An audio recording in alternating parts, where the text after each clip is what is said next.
You know, at the end of a year, all of a sudden there's a bunch of memes that come out, and it's like, thank goodness 2016 is over, now we can live out 2017. And every year we name all the things that were inconvenient in that year, and we joke about it, and it's a little bit tongue-in-cheek. This year, that doesn't feel so funny.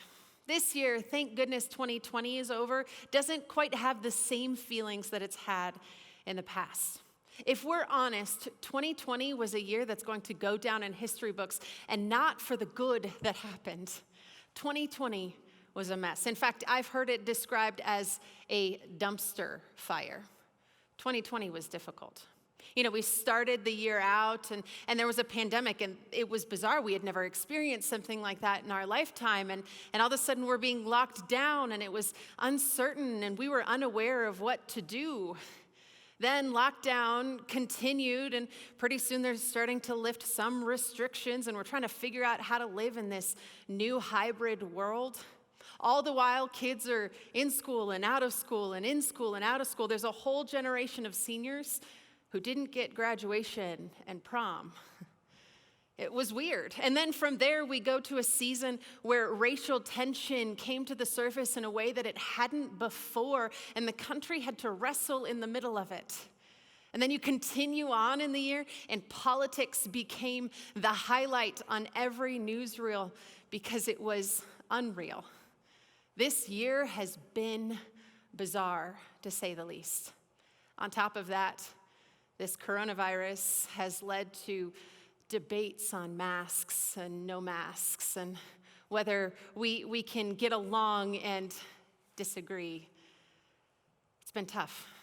It's been tough for every single one of us, not just because the whole world is in this weird season, but because we ourselves have had to wrestle with what to do. And at the end of 2020, the truth is, we've had enough.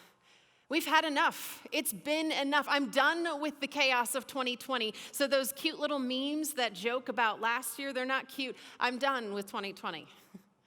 In fact, for me, I can remember specifically, I was sitting in a family team meeting with my team here at church, and our boss, her name's Shannon, she comes in and she goes, so things are changing again.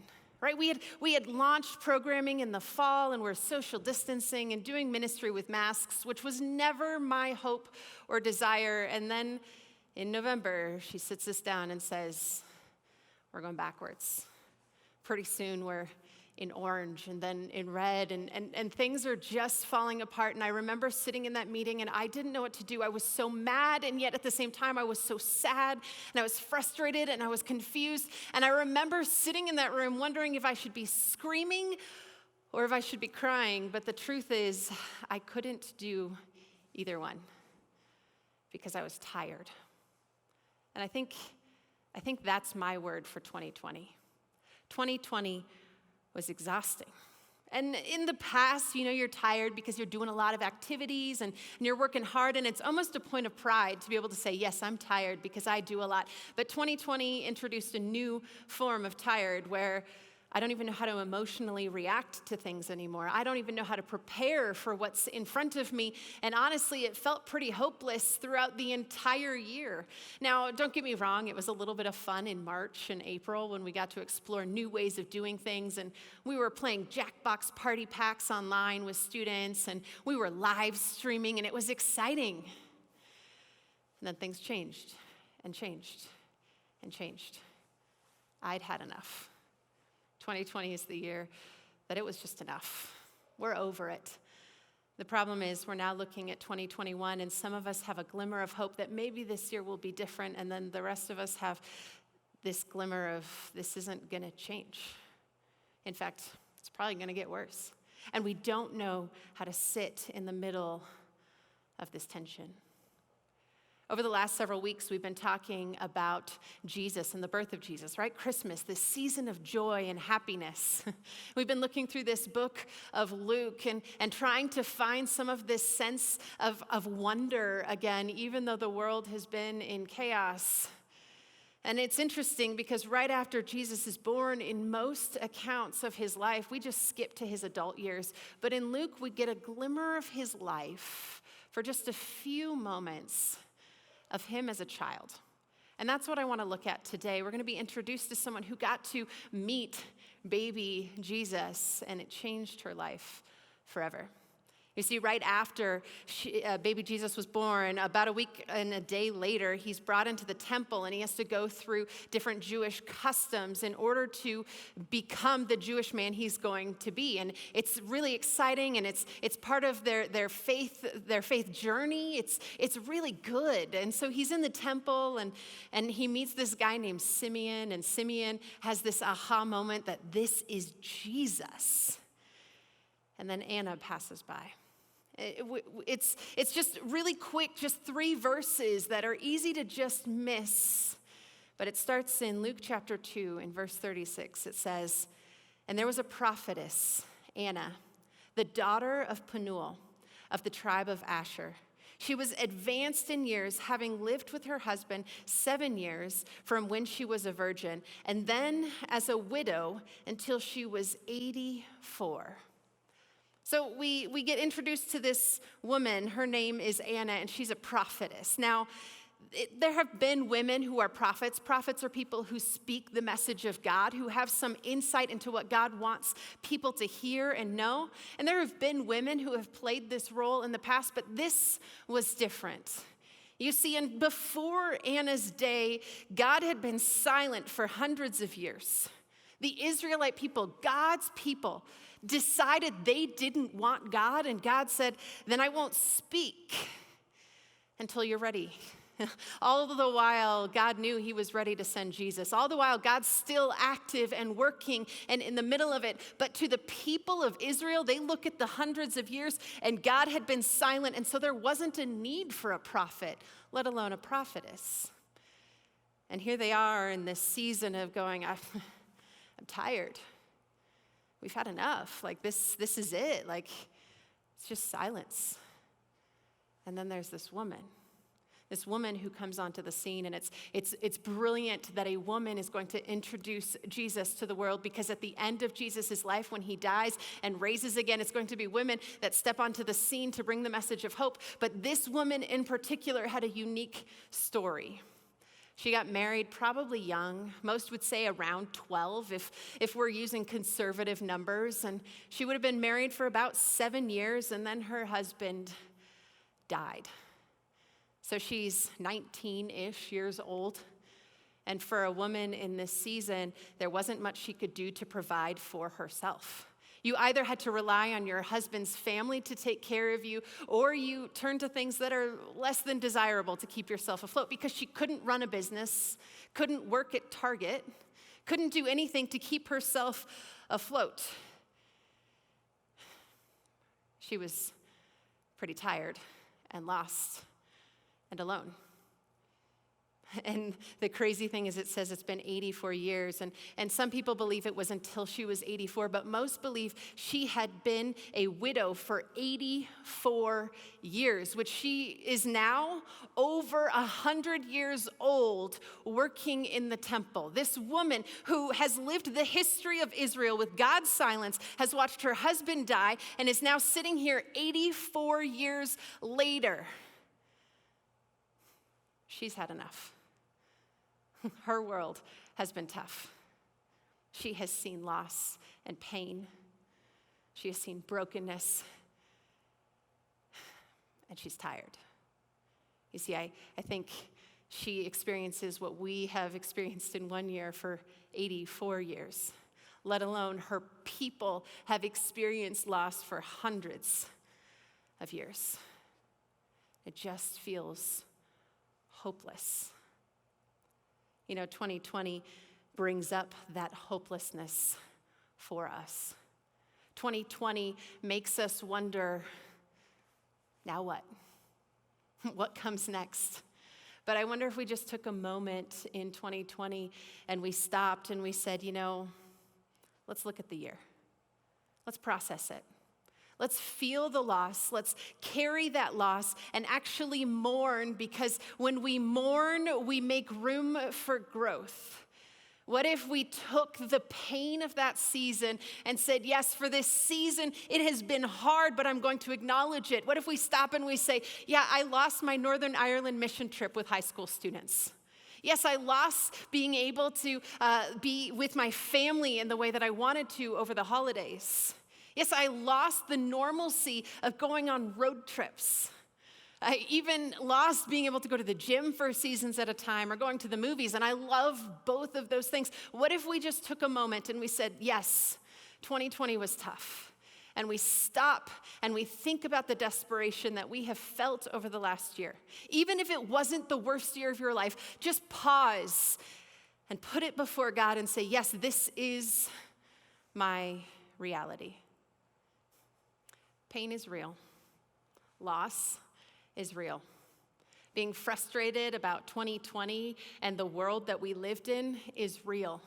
Being angry about the racial divide is real. Being done with politics is real. Being tired of the divide in the middle of the church, the people that are supposed to be unified, is real. All of these feelings are real, and truly, we have had enough as a people, but it's not over.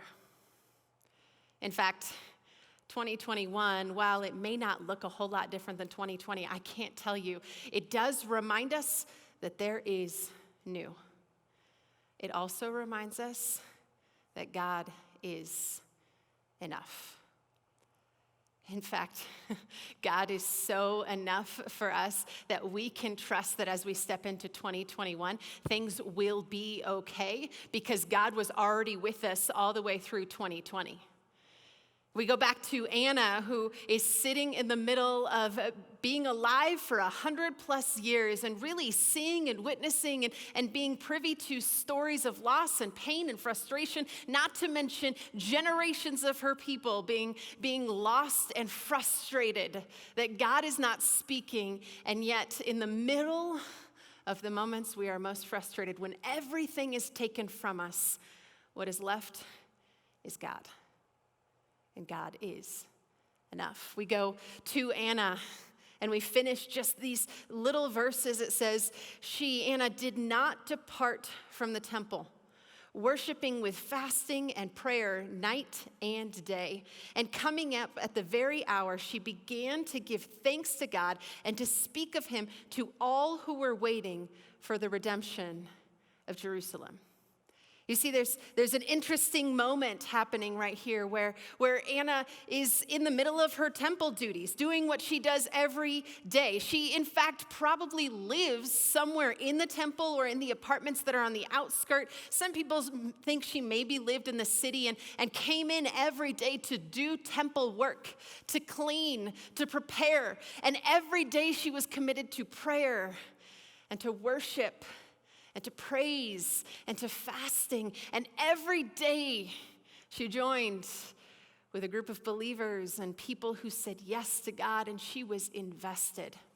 And for 84 years, she committed herself to something bigger than herself.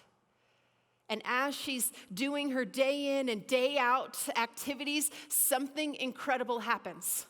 It's not like a bunch of angels came to Anna and said, hey, come with us. We want to show you this baby that's going to change the world. It's not like these wise men from this other land see a star and follow. Anna's not following a star. Anna's just doing what she always does. She's praying, she's fasting, she's worshiping, and she's giving praise to God day in and day out. And one day she comes into the temple like she does every day, and all of a sudden, there with Simeon is this baby, and she knows. This 8-day-old baby that's going to change everything. She didn't need this crazy sign. She was just in the right place because she always was. She was always prepared to hear from God.